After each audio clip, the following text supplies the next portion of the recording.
안녕하세요. 아이디어 컨설팅 연구소 아이디어 컨설턴트 유상석입니다. 오늘도 아이디어 365 시간이네요. 365 시간이고 오늘 이야기할 주제에 대해서는 2014년 7월에 창업한 회사인데요. 가구 회사예요. 가구 회사인데 딱 두 가지 모델만 가지고 대박을 터뜨린 가구 회사의 이야기를 하려고 합니다. 가구 회사의 이름은 플로이드라고 하는 미국에 있는 가구 스타트업 기업인데요. 이 플로이드에 대한 이야기를 여러분들하고 이야기를 해볼까 합니다. 음, 어, 제품이 많다라고 하는 것이 과연 좋은 일일까? 지금과 같이 생산은 하진 않지만 아마존에서 취급하고 있는 제품이 그 예전에 가지고 있는 미국 내 최대 유통 라인이라고 하는 월마트의 상품 수를 능가한 지는 이미 예전의 일이 돼버렸죠. 이와 같이 물건의 수가 굉장히 방대한 시대에 살고 있는 게 현재 지금 온라인 시장과 온라인 마켓을 구성하고 있는 중에 하나입니다. 하지만 꼭 이런 것이 제품의 수가 많다고 해서 성공하는 것이 아니라는 것을 보란 듯이 보여준 회사가 지금 미국의 가구 스타트업 플로이드의 예라고 할 수 있습니다. 이 플로이드에서 만든 그 부분은 출시한 가구는 딱 두 가지의 제품인데 테이블 다리로 사용하고 있는 책상 다리 플로이드 레그라고 하는 거와 그 다음에 침대 프레임 그러니까 플로이드 베드라고 하는 제품 딱 두 종류만 가지고 시장에 제품을 출시를 합니다. 가구 회사인데 침대에 관련된 것만 있다? 테이블도 있어야 되고 의자도 있어야 되고 소파도 있어야 되고 다양한 가구들 책장서부터 이런 게 있어도 기존의 가구 회사들은 다 이렇게 있는데 어떻게 딱 두 종류만 가지고 이걸 만들 수 있지? 라는 생각을 하실 수도 있고 그렇게 해서 과연 성장을 얼마나 할 수 있을까라는 생각을 드실 수 있죠. 그런데 플로이드 같은 경우에는 2017년 매출이 2.5배 급성장했대요. 2.5배. 그리고 그 에어비앤비라든지 벤처 캐피탈이라는 14W, 그 다음에 소파회사 레이즈보이라는 회사한테 총 5천만 달러, 5천만 달러라고 하면 하나로 550억을 투자를 받았어요. 제가 언제 창업했다고 그랬죠? 2014년 7월에 창업한 회사예요. 2014년. 2014년 7월이니까 업력으로 따지면 정확하게 하면 한 3년 반밖에 안 되는 회사입니다. 그런데 이런 회사들 에어비앤비라든지 레이즈보이라든지 14W라고 하는 벤처 캐피탈 같은 데에서 550억을 투자를 받았답니다. 그러면 대단하지 않습니까? 이 두 가지만 갖고 그럼 특별한 게 뭐가 있지? 이 창업자인 알렉스 오도넬이나 케일 호프 이 두 사람이 공동 창업을 한 형태로 되어 있는데요. 이분들은 원래 이케아맨이었대요. 뭐 우리나라에도 이케아 매장이 있고 전 세계적으로 이케아 맨들이 많잖아요. 이케아 매니아라고 그러죠. 이케아 매니아들이 많아갖고 이케아 매니 뭐 카탈로그를 보고 제품을 주문하시는 분들도 계시고 매장에 가서 그걸 하는 경우들 주문하시는 경우들도 있고 요즘은 뭐 방송인 봉태규 씨하고 따님하고 이렇게 나와갖고 이케아 선전도 하죠. 예, 선전도 하죠. 그만치 그 가구가 사람들한테 많이 친숙하게 다가오고 하다 보니까 굉장히 큰 형태의 성공을 이루고 있는 게 사실인데 이케아 이 두 분이 오도넬이나 코프 같은 경우에는 기본적으로 이제 그 이케아맨인데 이케아맨으로서 살고 있었는데 직장을 자꾸 옮기면서 집도 자주 이사를 하다 보니까 이런 이케아 가구들에서 이음새가 생긴다거나 이음새가 갈라지는 현상이나 여러 곳에서 삐그럭거리는 것들이 나타나게 됐답니다. 당연히 뭐 이케아뿐만이 아니라 다른 가구들도 그렇게 움직이고 하면 이동이 잦거나 그러면 그런 현상이 생길 수 있겠는데 이 두 사람이 본 시각은 이 발명의 기본인 그 뭐라 그럴까 문제점이 있었던 것을 개선하기 위한 발명적 사고를 하는 과정에 이 사람이 본 것은 이케아 것이 좋고 따르기는 하지만 내구성이 떨어진다라는 부분을 보게 된 거죠. 내구성이 떨어진다. 사용의 형태에 따라서 내구성이 어떻게든지 달라질 수 있을 것 같은데 그래서 이 두 사람이 플로이드를 만든 이유는 직접 튼튼하고 내구성이 좋은 가구를 만들어 보겠다라고 생각해낸 겁니다.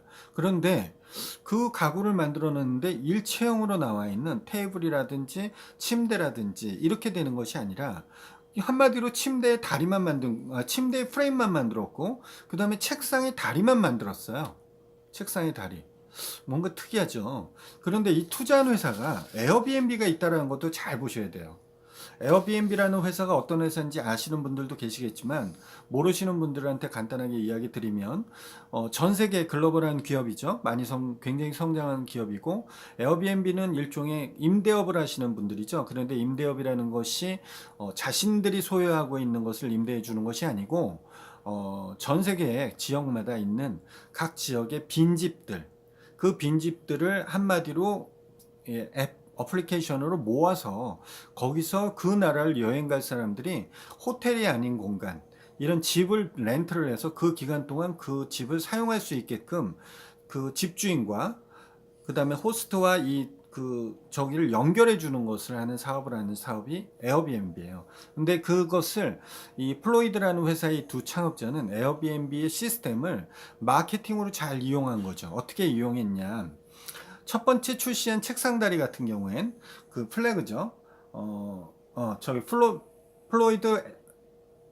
플로이드 레그라고 하는 이 책상다리 같은 경우에는 어, 기본적으로 강철로 만들어져 있어요. 강철로 만들어져 있어서 튼튼하죠. 아까 말씀드렸죠. 이 두 창업자가 필요로 한 건 내구성, 좀 더 튼튼한 가구를 만들겠다라고 생각한 건데 그 튼튼함을 나무로 만드는 것보다는 철로 만드는 게 더 튼튼하겠죠. 그래서 여기서 일단 발상의 전환을 하시는 거죠. 책상다리 레그를 만드는데 그 레그 자체를 철로 만들었다라는 겁니다. 이 철로 만들어 갖고 기본적으로 강철로 만들다 보니까 튼튼해요. 네. 그래서 그 다리만 만들어서 팔았다고 하는 게 이게 굉장히 혁신적인 거 아니겠습니까? 그런데 그러면 그 위에 다리만 있으니까 그러면 팔 수 있는 게 뭐겠어요? 다리만 저거 있으니까 기본적으로 팔 수 있는 게 기본적으로 그 위에 올라가는 상판을 팔 수 있는 거죠. 상판. 그쵸? 상판을 팔 수가 있어서 그 상판을 그 레그 다리 위에다가 갖다 올리게 되면 테이블이 되는 거예요. 이해하시겠어요? 그 상품을 판 겁니다. 그 상품을 만들어서 에어비앤비 그 집을 빌려주는 곳에 인테리어 소품들을 깔게 되니 거기를 이용하신 분들이 보니까 이거 너무 실용적이고 이용적이다라는 생각을 가지게 되는 거고 에어비앤비 자체의 그 방들의 어떤 가구나 이런 것을 알려지게 되다 보니 그런 걸 꾸며서 마케팅 차원에서 이용하다 보니까 자연스럽게 저 디자인 괜찮다라고 해서 홍보까지 이루어지게 되는 거예요. 그 다음에 두 번째 출시한 제품이 베드입니다. 베드가 포함되어 있지 않은 프레임 밑에 있는 프레임만 이제 하게 되는데요. 책상다리의 원리하고 비슷해서 낮은 여러 개의 다리에 원목으로 만든 상판을 올리는 거 형태로만 되어 있습니다. 당연히 그 위에 침대 매트리스를 올리겠죠. 그러니까 매트리스를 파는 게 아니에요. 지금의 그 형태는 거의 매트리스 일체형이 돼 있는 프레임과 매트리스를 파는데 이 지금 플래그 베드 같은 경우에는 기본적으로 철 프레임으로 되어 있는 다리 위에 원목을 이용해서 그 위에다 상판을 얹고 그 위에 매트리스를 올리는 형태로 되어 있는 심플한 구조를 가지고 있는 겁니다. 그렇게 해서 두 가지 강철로 만든 책상 다리와 베드 프레임을 만들어서 시판을 하게 된 거죠. 매트리스 같은 경우에는 취향 선택적으로 다양하게 할 수 있습니다. 그래서 앞에 말씀드린 대로 기업들이 어떤 쇼룸을 만들고 많은 비용을 마케팅 비용으로 사용하는데 플로이드 같은 경우에는 자신의 투자자인 에어비앤비를 활용해서 거기에 플로이드 가격으로 꾸민 집들을 에어비앤비 호스트로 등록을 해서 그 사람들을 투숙하신 분들이 그 집에 투숙하신 분들이 자연스럽게 플로이드 가구를 알리고 그것을 자신의 SNS를 통해서 알리게 되는 이런 마케팅을 이용하게 된 거죠. 여러분들도 이 점에서 생각해 보시면 가구 디자인이라고 거창하게 생각하지 않아도 기능적 측면에서 여러 가지를 얘기할 수 있고요. 꼭 플로이드만 이걸 하는 게 아니에요. 나만의 독창적인 생각이 또 있으시면 여러분들도 그걸 만들어 볼 수 있다고 생각하시는 게 맞습니다. 그런 뜻에서 아이디어 365는 여러분들한테 아이디어 소스 코드를 실제 이런 제품이 있는 것을 가지고 이야기를 드리니까 여러분들이 응용을 어떻게 해보시느냐에 따라서 트레이닝을 어떻게 하시느냐에 따라서 새로운 제품이 나올 수도 있다는 점을 염두에 두시고 들으셨으면 좋겠습니다. 여러분들의 또 다른 좋은 의견들 밑에 댓글에다 남겨주시면 제가 또 그거와 갖고 같이 소통할 수 있는 내용들 소통해 드릴 거고요. 그 다음에 저하고 직접적 소통을 요구하시는 분들이 있으면 카카오톡에서 아이디어 컨설팅 연구소 아이디어 컨설팅 연구소나 아컨TV를 찾으시면 저하고 친구 맺기를 해주시면 할 수 있습니다. 좋아요 꾹꾹 눌러주시고요. 그 다음에 알람 설정해서 딸랑딸랑해서 방송 나올 때마다 알려주시고요. 더불어서 그 옆에 구독하기 버튼 눌러주시고요. 많은 친구들이 같이 이야기할 수 있게 공유하기 여러분들 많은 부탁드리겠습니다. 아이디어 아컨TV는 여러분들의 사랑과 함께 성장하는 방송이라는 걸 잊지 마시고요. 여러분들 많은 공유 부탁드리겠습니다. 감사합니다. 내일 뵙겠습니다.